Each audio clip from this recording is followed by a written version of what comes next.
안녕하세요. 팩트남입니다. 오늘은 일본 키옥시아 이야기 해보도록 하겠습니다. 최근에요, 일본 반도체 기업 키옥시아에서 직원 보상 문제가 큰 관심을 받고 있습니다. 키옥시아 같은 경우도 인공지능 그리고 AI 확산에 따른 메모리 반도체 수요 증가로 주가가 급등을 했는데요. 그러면서 일본 증시 시가총액 1위에 올랐습니다. 이 과정에서요, 600명의 직원이 과거에 받은 스톡 옵션 가치가 상당히 뛰었다, 이런 이야기인데요. 보도에 따르면 일부 직원들이 최대 10억엔, 그러니까 우리나라 돈으로 약 100억 원 정도, 이 정도 평가이익을 보유하게 됐다, 이렇게 추정이 되고 있습니다. 시장에선요, 이번 사례를 두고 반도체 호황의 이익이 임직원 보상으로도 이어진 장면이다, 이렇게 보고 있습니다. 동시에 대한민국 그리고 대만 기업들이 성과급과 보상 수준을 높이고 있는 상황에서 일본 반도체 업계 역시 핵심 인력을 붙잡기 위한 경쟁에 본격적으로 들어섰다, 이런 분석이 나오고 있습니다. 키옥시아가 지금처럼 주목을 받게 된 배경에는 도시바 메모리 사업의 재편과 AI발 메모리 시장 호황인데요. 다들 알고 계시겠지만 키옥시아 같은 경우는 도시바가 낸드 플래시 사업을 분리 매각하는 과정에서 출범한 회사입니다. 2018년 미국 사모펀드 베인 캐피털이 주도한 컨소시엄이 이 사업을 인수를 했고요. 이후에 키옥시아는 독립 경영 체제를 갖추게 되었습니다. 2024년 도쿄 증권거래소에 상장이 되었고,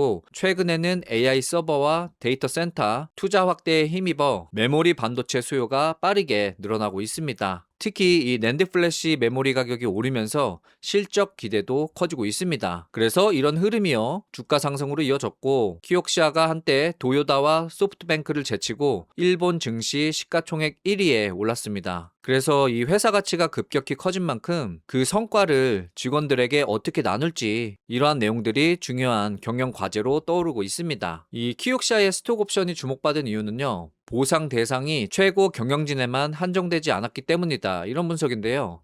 2018년에요, 베인 캐피털이 주도한 컨소시엄이 도시바 메모리 사업을 인수할 당시에 임직원뿐만 아니라 과장 그리고 부장급 관리자와 핵심 기술 인력까지 포함을 해서 약 600명에게 스톡 옵션을 부여를 했습니다. 당시 이 일본 투자팀은 회사의 경쟁력이 현장을 책임지고 있는 실무 관리자와 숙련 기술자들에게 있다, 이런 점을 강조한 것으로 알려져 있는데요. 일본의 기업 문화에서는 이 과장급 인력이 생산과 개발 그리고 조직 운영의 중심 역할을 맡는 경우가 많다, 이런 사실을 배경으로 설명을 했습니다. 이후에 키옥시아가 이 상장을 하고요, 주가가 급등을 하면서 스톡 옵션 가치도 크게 올랐다. 그리고 처음에 부여된 700만 주, 이 기준으로 최고 주가 시점의 평가 가치는 약 7조 9천억 원 계산이 됩니다. 그리고 이걸 아까 그 600명이라고 했잖아요. 이 600명이 나누어 가진 평가 이익으로 계산을 해보니까 1인당 평균 100억 원, 어마어마합니다. 그래서 직원들이 기업 성장의 성과를 주식 보상으로 함께 가져가는 구조가 실제로 큰 보상으로 이어진 사례라는 점에서 일본 반도체 업계에도 적지 않은 자극을 주고 있다, 이렇게 분석이 되고 있습니다. 그러다 보니까 이제 키옥시아가 이익을 내고 있잖아요. 그래서 이 보상을 둘러싸고 대한민국과 대만 반도체 기업들의 사례와 비교가 되고 있다. SK 하이닉스 같은 경우는요, 노사 협의를 통해서 영업이익의 10% 상여 재원으로 분배하기로 했습니다. 그리고 시장의 전망치를 단순 적용을 하면요, 직원 1인당 약 7억 원 수준의 상여금이 가능하다, 이런 계산이 나오고 있습니다. 삼성전자도 이 노조와의 협상 끝에 사업 성과의 10.5% 상여 재원으로 진행을 하겠다 합의를 했습니다. 다만 이 사업 부문별 실적에 따라 보상 규모가 달라질 수 있기 때문에 반도체 메모리 부분과 다른 사업 부문의 격차는 존재할 수 있고 과제로 남아있다. 그리고 이 대만 같은 경우는요, TSMC 역시 성과급 확대 흐름에 동참을 하고 있습니다. 보도에 따르면요, TSMC 순이익의 약 12% 상당을 상여로 지급해 왔고, 올해 성과급도 전년보다 평균 30% 이상 늘어날 수 있다, 이런 전망이 나오고 있습니다. 그러니까 이 인재들을 뺏기지 않으려면 일본의 키옥시아도 이 정도 수준, 그러니까 뭐 한 10% 수준, 이렇게 상여금을 배분을 해야 될 텐데요. 이런 식의 10% 배분을 한다라고 가정을 해보면요, 직원 1인당 4억 8천만 원 수준 보상이 가능하다, 이런 분석이 나오고 있습니다. 그러니까 반도체 호황의 성과를 직원 보상으로 얼마나 연결하느냐, 이런 문제들이 인재 확보 경쟁의 중요한 기준이 될 것으로 보입니다. 자, 그런데 문제는요, 이 키옥시아가 실적 호황의 성과를 곧바로 대규모 보상으로 연결하기는 쉽지 않다, 이런 구조를 갖고 있다라고 분석이 되고 있습니다. 이 키옥시아 같은 경우는요, 베인 캐피털 컨소시엄에 인수되기 도입되기 전에, 그러니까 도시바 메모리 시절부터 이어진 이 보수적인 보상 체계, 이런 기반으로 운영이 돼 왔습니다. 일본의 대기업들은요, 일반적으로 월급과 정기 상여금을 중심으로 임직원 보상을 해왔고, 스톡 옵션이나 거액의 성과급은 일부 경영진에게 제한적으로 적용되는 경우가 많았습니다. 이 때문에 키옥시아가 영업이익의 일정 비율을 성과급 재원으로 배분하는 방식으로 다른 나라들처럼 빠르게 전환하기에는 내부적인 부담이 있다, 이런 분석이 나오고 있습니다. 왜냐하면 회사 실적이 크게 개선됐더라도 기존 임금 체계와 차이가 커질 수 있기 때문이다, 이런 이유입니다. 아유, 진짜 주기 싫으면 싫다 그러죠, 그쵸? 그러다 보니까 주주들과 현장 인력 사이에서는 우려도 커지고 있습니다. 한국과 대만 경쟁사들이 보상 수준을 높이는 상황에서 키옥시아의 대응이 계속 늦어진다면 핵심 기술 인력과 숙련 직원들, 더 나은 조건을 제시하는 기업으로 이동을 할 수 있다, 이렇게 지적이 되고 있습니다. 실제로 이 키옥시아 최근 주주총회에서도 직원 보상액을 높여야 한다, 이런 요구가 제기가 되었습니다. 일본 반도체 업계가 인재를 확보하기 위해서는 기존 보상 체계를 얼마나 현실에 맞게 바꿀 수 있느냐가 중요한 과제가 되고 있습니다. 그래서 이번 이 키옥시아 사례로 볼 때 AI 반도체 호황이 기업의 실적과 주가 상승에 그치지 않고 인재 보상 경쟁으로 이어지고 있다, 이런 점들을 보여주고 있습니다. 그래서 앞으로 이 시장의 관심은요, 키옥시아가 실적 개선분을 더 많은 직원들에게 어떤 방식으로 나눠질지, 이런 내용에 관심이 쏠릴 것으로 보입니다. 특히 이 AI 투자 확대가 이어지는 동안에 숙련 인력을 얼마나 안정적으로 확보하느냐가 기업 경쟁력에 직접적인 영향을 줄 가능성이 커 보입니다. 내용이 도움이 되셨다면 구독, 좋아요, 알림 설정 부탁드립니다. 제가 준비한 영상은 여기까지입니다. 오늘도 즐거운 하루 보내세요.